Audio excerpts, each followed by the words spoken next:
ang battery, sir? No, nakasabi ka.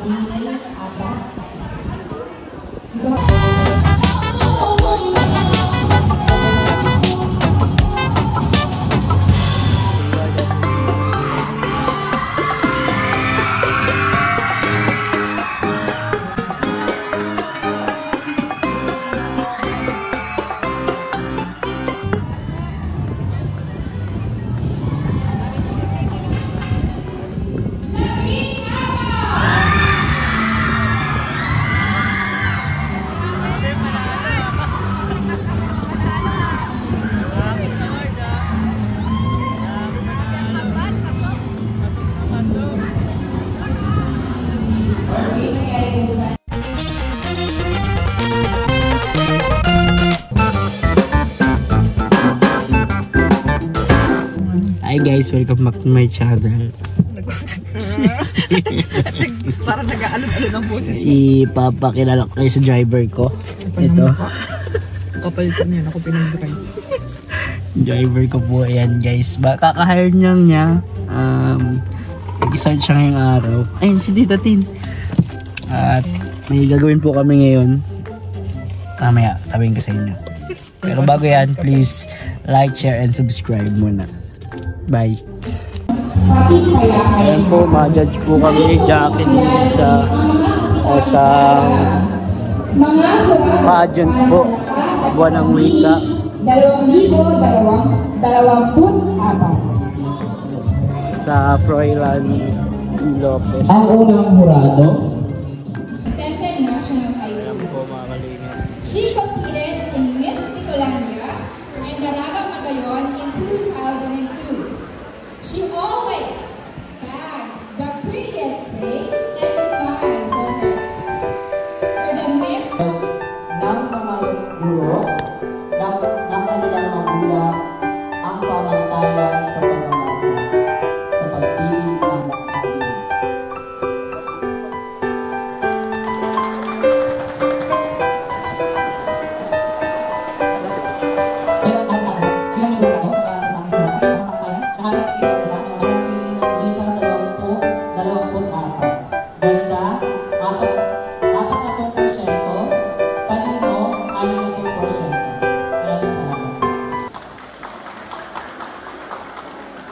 Maraming salamat po ng Morado.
Aura po siya.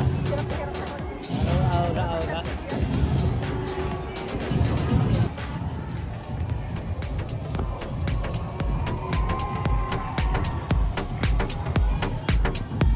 Festival costume na. Ito po yung mga festival costume nila. Ayan.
11 at 12.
Guys, question and answer na po. Lakan ay numero, bilang ano po? 4. Tingnan po nila doon yung ano, yung picture, tapos i-explain nila.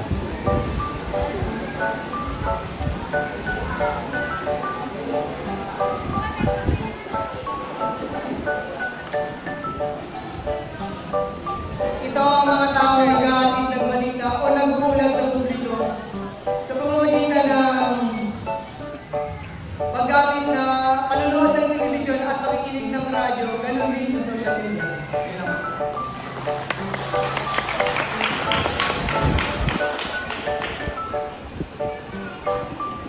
Yung mga minamahal ko pong manonood, ang tanong po ay nagmumula sa ating kapitang-putagang mga hurado.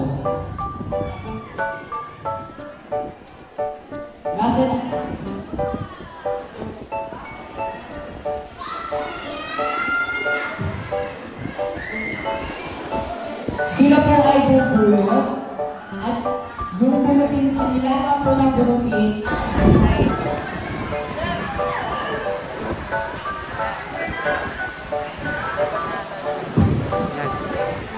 Ay, lobat na. Lobat pa.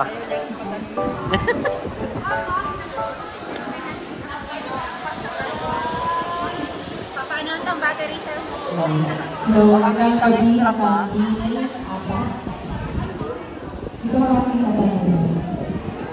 Sa iyong palagay, ano ang pinakamahalagang katangian na dapat taglayin ng isang lakan o lakambini at paano mo ito ipapamalas sa iyong pang-araw-araw na buhay? Ulitin ko yung mga katanungan.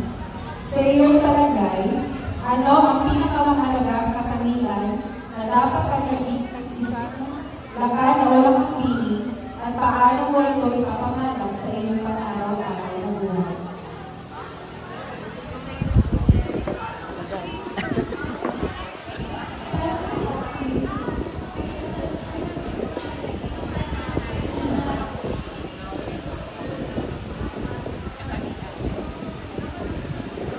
Tumalas.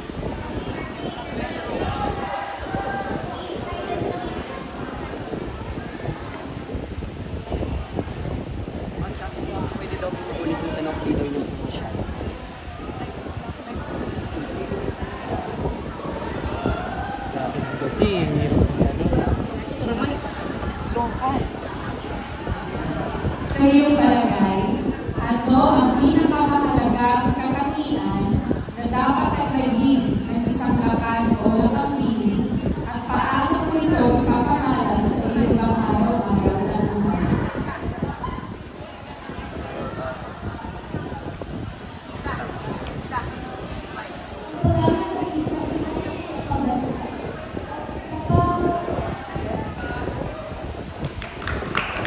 Okay, maraming salamat na pagbinig bilang ako. Ayan, magagamit na daw yun sa parang araw-araw na Dapat daw sa sa'yo. kanyang buhay. Lagot ka. Ang paggamit ng sariling wika. Lakambini bilang Hindi ko masyado kilala o hindi ko talaga kilala yung tao. Pwede silang lumapit sa akin para makipagkaibigan o kaya naman sabihin ng tulong sa mga bagay na kailangan nila ng tulong o tulong o mga gawain. Okay, maraming salamat pala kaibigan. Lakambini bilang siya. Tumungo na po tayo sa lakambini bilang 11.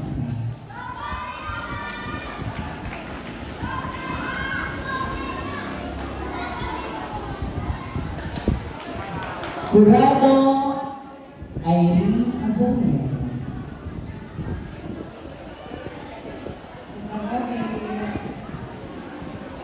Ito ang aking tanong. Sa tingin mo ba ay magagaling ang mga kabataang Pilipino sa paggamit ng sariling wika nila? Ulit. Sa tingin mo ba ay magagaling ang mga kabataang Pilipino sa paggamit ng sariling wika nila?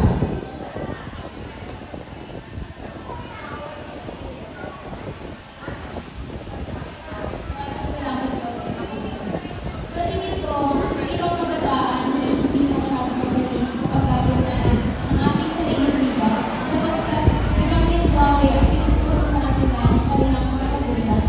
Pero, may isang solusyon na pwede natin sila, na pwede nilang matutunan ang ating sariling wika bilang upang pagtulong natin at pagsanay sa kanila at pagsalita ating sariling wika at sanayin silang salitain ang ating sariling wika dahil ito ay ating lingwahe. Maraming salamat. Maraming salamat. Lakambini 11. Lakambini 12.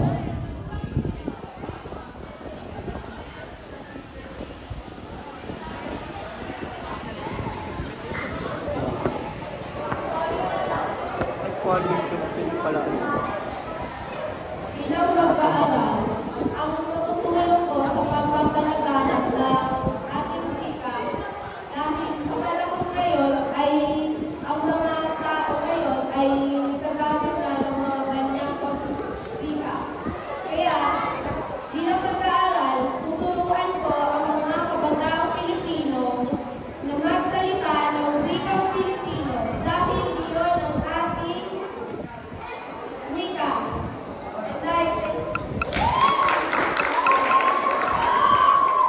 Maraming salamat ang bilang 12.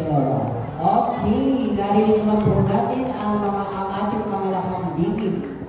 Dito naman po tayo naman sa ating mga lakan. Pwede po bang dito lang muna tayo sa gitna? Dahil ang tangalan ay inyo. Mukhang excited na po ang ating lakambini bilang 2. Nasa na po ang ating tagahawak ng pangalan ng mga kurado.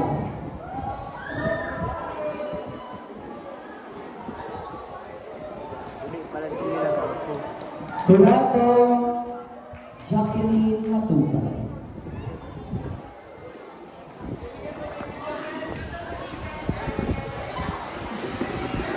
Magandang gabi. Ang aking tanong ay, paano mo mapapakita ang kahalagahan ng kultura at tradisyon ng Pilipinas sa gitna ng modernisasyon at globalisasyon?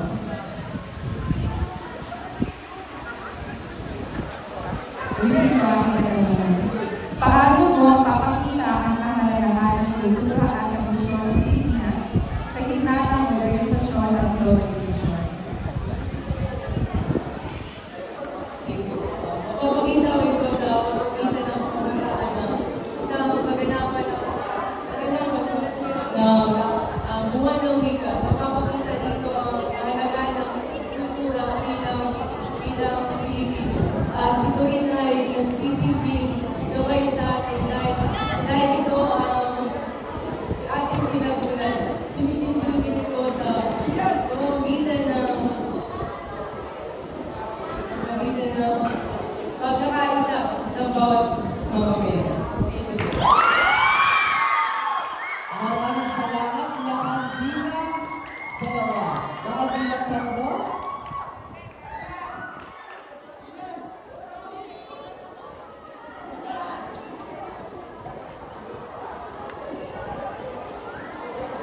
Jurado.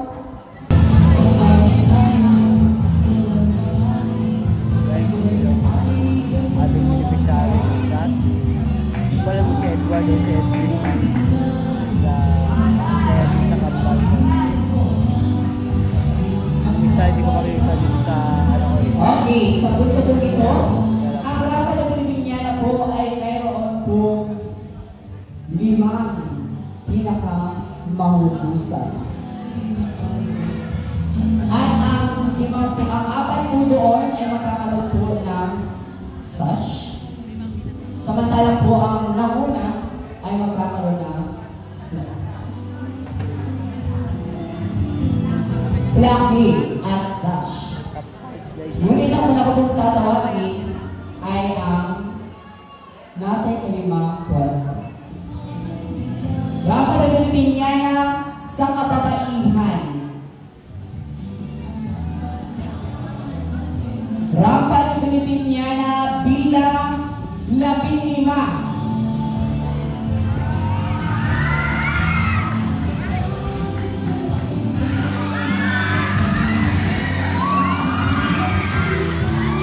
Ang sas po ay nagawag na at Isa yun. Ano guys? Daming fans.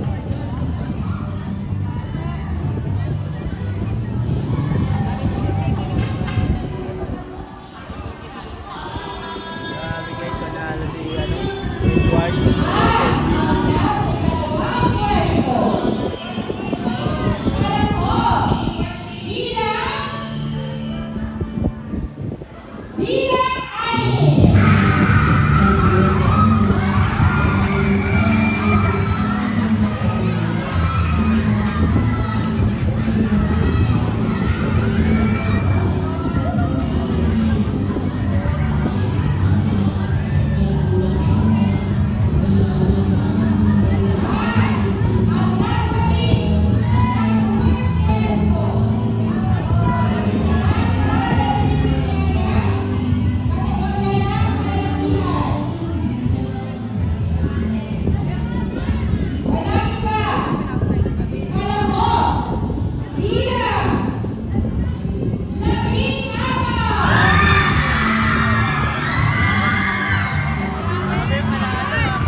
Kambal.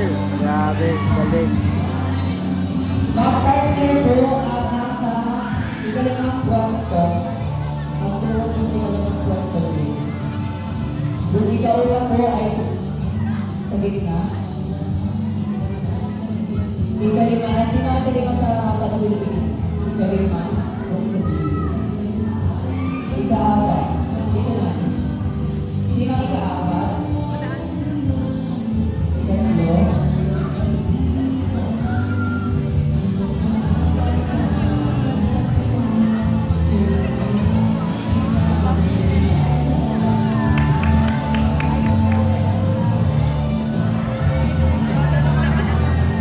Congress. Isip pa po.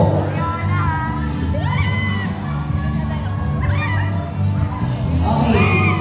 Magbibig-bigig daw po tayo ng hindi kakaunti.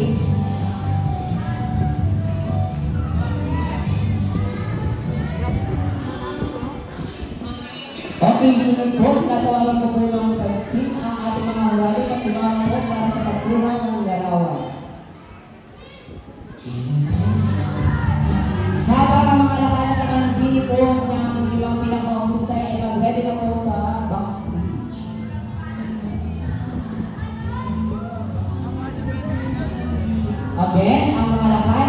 bini po na nakapasok sa limang pinakamahusay bago hanggang po sa backstage.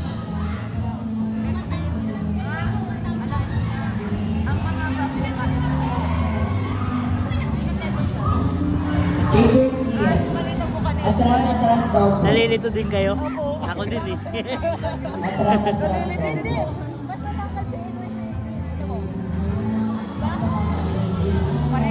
Parehas lang, walang pinagkaiba. Sino mas pogi? Walang pinagkaiba din. Ito si ano.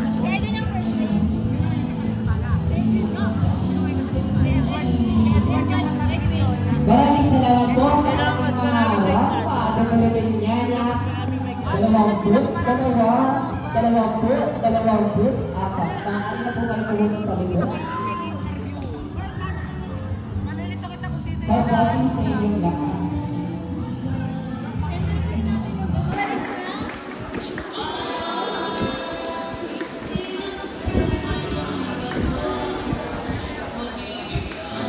Tabihan mo na, nakambini, bilang 4.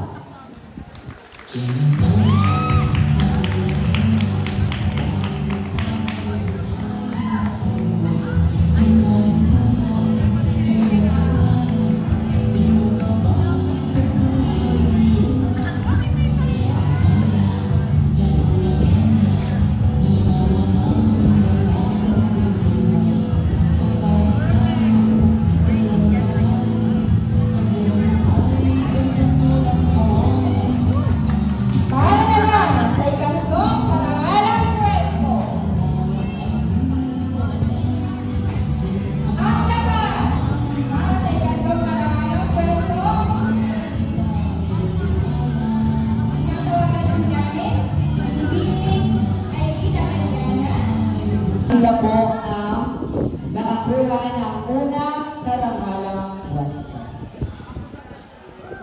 Para sa lakan ng wika, 24 ng Atina.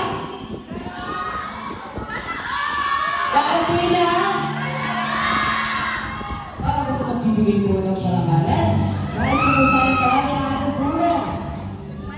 Purado, para po sa magbibigay ng corona at sash po, kasama na po si Ma'am Jacqueline Matuba para po sa lakan ng wika.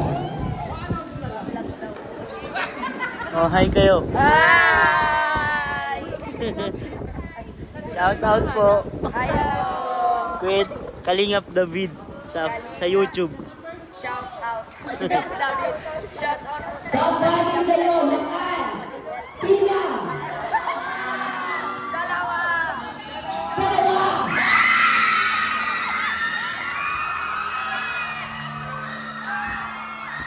At ang magpanimulang unang karangalang bakit ay walang iba kundi ang lakan bilang 8.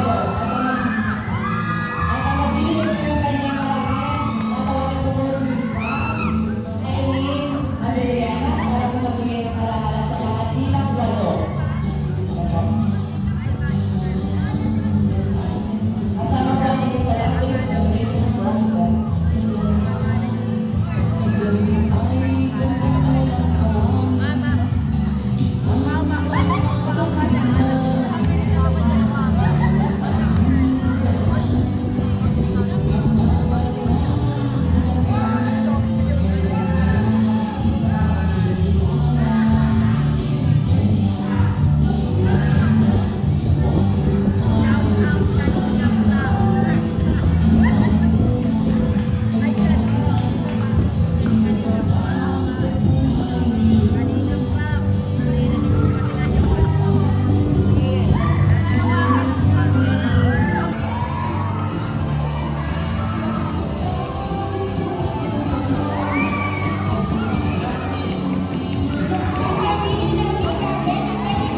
pagkakaunti ng mga mukha.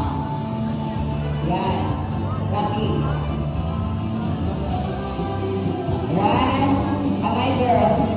1, 2, 3. Okay, next.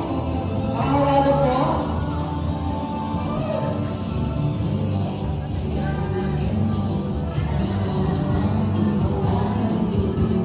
Bago po sana umalis ang ating mga mag-aaral ng Perla.